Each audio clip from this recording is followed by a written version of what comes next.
വരാനിരിക്കുന്ന നിയമസഭാ തെരഞ്ഞെടുപ്പിൽ പാലക്കാട് നിയമസഭാ മണ്ഡലത്തിലെ സ്ഥാനാർത്ഥി നിർണയത്തെ ചൊല്ലി ബിജെപിക്കുള്ളിൽ ചർച്ചകൾ സജീവമാകുന്നു. മണ്ഡലത്തിലെ ബിജെപി ജില്ലാ അധ്യക്ഷൻ പ്രശാന്ത് ശിവനെ തന്നെ സ്ഥാനാർത്ഥിയാക്കണമെന്ന ശക്തമായ ആവശ്യവുമായി പാർട്ടിക്കുള്ളിലെ ഒരു വിഭാഗം കോർ കമ്മിറ്റി അംഗങ്ങൾ രംഗത്തെത്തിയിരിക്കുകയാണ്.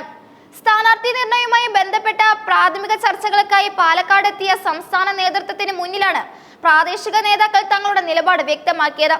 പാലക്കാട് നഗരസഭ ഭരണം കൈയാളുന്ന പാർട്ടി എന്ന നിലയിൽ ഇത്തവണ മണ്ഡലം പിടിച്ചെടുക്കാൻ നാട്ടുകാരനായ ഒരു സ്ഥാനാർത്ഥി വേണമെന്നാണ് ഇവരുടെ പ്രധാന വാദം. പുറത്തുനിന്നുള്ള അഥവാ ഇറക്കുമതി സ്ഥാനാർത്ഥികളെ പരീക്ഷിക്കുന്നതിന് പകരം മണ്ഡലത്തിൽ സജീവമായി നിൽക്കുന്ന പ്രശാന്ത് ശിവനെ പോലൊരാൾ വരുന്നത് വിജയ സാധ്യത വർദ്ധിപ്പിക്കുമെന്ന് ഒരു വിഭാഗം നേതാക്കൾ വിശ്വസിക്കുന്നു.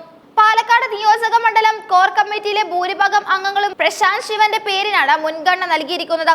25 അംഗങ്ങളുള്ള കോർ കമ്മിറ്റിയിൽ ബഹുഭൂരിപക്ഷവും പ്രശാന്ത് ശിവനെ പിന്തുണയ്ക്കുന്ന നിലപാടാണ് സ്വീകരിച്ചതും. അദ്ദേഹം ഈ മണ്ണിൽ ജനിച്ചു വളർന്ന ആളാണെന്നും ദീർഘകാലമായി ജില്ലയിലെ പാർട്ടി സംവിധാനങ്ങളെ ഏകോപിപ്പിച്ച് കൊണ്ടുപോകുന്ന നേതാവാണെന്നതും അനുകൂല ഘടകങ്ങളായി ഇവർ ചൂണ്ടിക്കാട്ടുന്നു.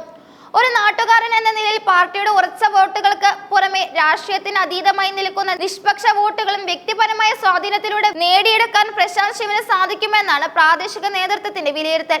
കഴിഞ്ഞ തവണ ഈ ശ്രീധരൻ മത്സരിച്ചപ്പോൾ ലഭിച്ച ജനപിന്തുണയും വോട്ട് വർധനവും നിലനിർത്താൻ ജനങ്ങളുമായി നേരിട്ട് സമ്പർക്കമുള്ള ഒരാൾ വേണമെന്ന വികാരം താഴെത്തട്ടിലുള്ള പ്രവർത്തകർക്കിടയിലുമുണ്ട്.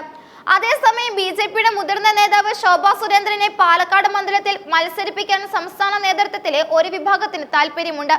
സംസ്ഥാനത്തെ പ്രമുഖ വനിതാ നേതാവ് എന്ന നിലയിലും ശക്തമായ വാഗ്മി എന്ന നിലയിലും ശോഭാ സുരേന്ദ്രൻ പാലക്കാട് വരുന്നത് ഗുണം ചെയ്യുമെന്നാണ് ഇവരുടെ കണക്കുകൂട്ടൽ. എന്നാൽ കോർ കമ്മിറ്റിയിൽ 2 പേർ മാത്രമാണ് ശോഭാ സുരേന്ദ്രന്റെ പേര് നിർദ്ദേശിച്ചത് എന്നതും ശ്രദ്ധേയമാണ്. ഇതിനു പുറമെ പാലക്കാട് മുൻ നഗരസഭാ അധ്യക്ഷനും മുതിർന്ന നേതാവുമായ പ്രമീള ശശിധരന്റെ പേരും ചർച്ചകളിൽ ഉയർന്നു കേൾക്കുന്നുണ്ട്. പ്രമീള ശശിധരനെ അനുകൂലിച്ചും 2 അംഗങ്ങൾ തങ്ങളുടെ നിലപാട് അറിയിച്ചു. ഇതോടെ സ്ഥാനാർത്ഥി നിർണയ ചർച്ചകളിൽ പ്രാദേശിക വികാരം സംസ്ഥാന നേതൃത്വത്തിന് അവഗണിക്കാനാവാത്ത സാഹചര്യമാണ് സംജാതമായിരിക്കുന്നത്. പാലക്കാട് നഗരസഭയിൽ ബിജെപിക്ക് വ്യക്തമായ ആധിപത്യമുള്ളതിനാൽ ഇത്തവണ മണ്ഡലം പിടിച്ചെടുക്കുക എന്നത് പാർട്ടിയെ സംബന്ധിച്ചിടത്തോളം അഭിമാന പ്രശ്നമാണ്. അതുകൊണ്ട് തന്നെ സ്ഥാനാർത്ഥി നിർണയത്തിൽ ഉണ്ടാകുന്ന ചെറിയ പാകപ്പിഴകൾ പോലും തിരിച്ചടിയാകുമെന്നാണ് സംസ്ഥാന നേതൃത്വം ഭയപ്പെടുന്നത്. കോൺഗ്രസും CPM-ഉം ശക്തമായ പോരാട്ടം കാഴ്ചവെക്കുന്ന മണ്ഡലത്തിൽ എല്ലാ വിഭാഗം ജനങ്ങളെയും ഒപ്പം നിർത്താൻ കഴിയുന്ന ഒരാളെ കണ്ടെത്തുക എന്നതാണ് ബിജെപി നേരിടുന്ന പ്രധാന വെല്ലുവിളി. പ്രശാന്ത് ശിവൻ ജില്ലാ അധ്യക്ഷൻ എന്ന നിലയിൽ കഴിഞ്ഞ കുറച്ചു കാലമായി മണ്ഡലത്തിൽ സജീവമായി ഇടപെടലുകൾ നടത്തി വരുന്നുണ്ട്. ബിജെപി ഭരിക്കുന്ന നഗരസഭയിലെ വികസന പ്രവർത്തനങ്ങളും ജനക്ഷേമ പദ്ധതികളും ജനങ്ങളിലേക്ക് എത്തിക്കുന്നതിൽ അദ്ദേഹം നിർണായക പങ്കുവഹിച്ചതായി പ്രവർത്തകർ അവകാശപ്പെടുന്നു. സംസ്ഥാന നേതൃത്വം വരും ദിവസങ്ങളിൽ കൂടുതൽ ചർച്ചകൾ നടത്തി സ്ഥാനാർത്ഥി പട്ടികയ്ക്ക് അന്തിമ രൂപം നൽകും. പാലക്കാട്ടെ പ്രാദേശിക ഘടകത്തിന്റെ ശക്തമായ ആവശ്യം കേന്ദ്ര നേതൃത്വത്തിന്റെ ശ്രദ്ധയിൽപ്പെടുത്താനും സാധ്യതയുണ്ട്.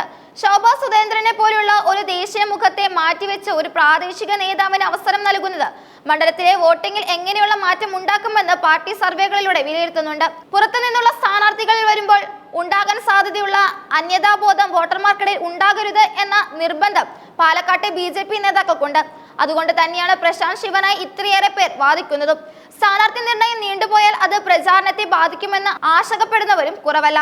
LDF-ഉം UDF-ഉം തങ്ങളുടെ കരുത്തുറ്റ സ്ഥാനാർത്ഥികളെ രംഗത്തിറക്കാൻ ഒരുങ്ങുമ്പോൾ ബിജെപിക്കുള്ളിലെ ഈ ഭിന്നതകൾ രാഷ്ട്രീയ എതിരാളികൾ ആയുധമാക്കാനും സാധ്യതയുണ്ട്. എങ്കിലും ജനാധിപത്യപരമായ രീതിയിൽ എല്ലാ വശങ്ങളും പരിശോധിച്ച ശേഷമേ അന്തിമ പ്രഖ്യാപനം ഉണ്ടാകൂ എന്ന് ബിജെപി കേന്ദ്രങ്ങൾ വ്യക്തമാക്കുന്നു. പ്രശാന്ത് ശിവനോ അതോ ശോഭാ സുരേന്ദ്രനോ എന്ന ചോദ്യത്തിന് ഉത്തരം ലഭിക്കാൻ ഇനിയും ചില ചർച്ചകൾ കൂടി ബാക്കിയുണ്ട്. മണ്ഡലത്തിലെ വോട്ടർമാരുടെ താല്പര്യവും പാർട്ടിയുടെ സംഘടനാ ശക്തിയും ഒരുപോലെ പരിഗണിച്ചുകൊണ്ടുള്ള ഒരു തീരുമാനമായിരിക്കും നേതൃത്വം കൈക്കൊള്ളുക. കേരളത്തിൽ ബിജെപിക്ക് ഏറെ പ്രതീക്ഷയുള്ള മണ്ഡലങ്ങളിൽ ഒന്നായ പാലക്കാട്ടെ ഈ തർക്കങ്ങൾ സംസ്ഥാന രാഷ്ട്രീയത്തിൽ വലിയ കൗതുകത്തോടെയാണ് നിരീക്ഷിക്കപ്പെടുന്നത്.